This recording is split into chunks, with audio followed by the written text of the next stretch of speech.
Also, explosions rock Jammu as India-Pakistan trade blame for attacks, drones, and blackout. Everything I've seen from this, look, I'm watching Western sources, so they're not exactly favorable to Pakistan. Okay? Let's be real. They're not super fond of India either. But everything I've seen from Western sources on this has been like, India is baying for blood.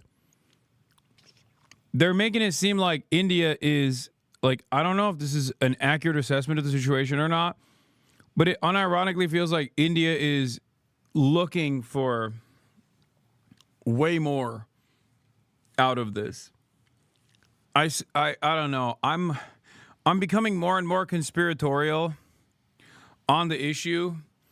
It makes me feel like, it truly makes me feel like it's not just Modi doing this because like there's a lot of momentum that he can gain out of it, but instead there's like something that is a little bit scarier afoot.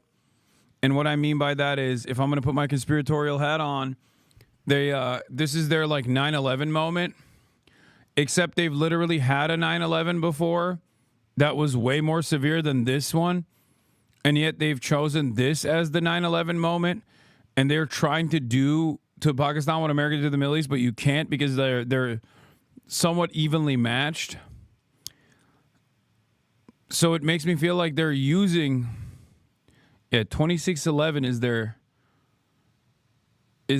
OG 9/11 for India. My conspiracy is America's egging India on so that Pakistan can be drawn into conflict so that China doesn't have ease of access through Pakistan.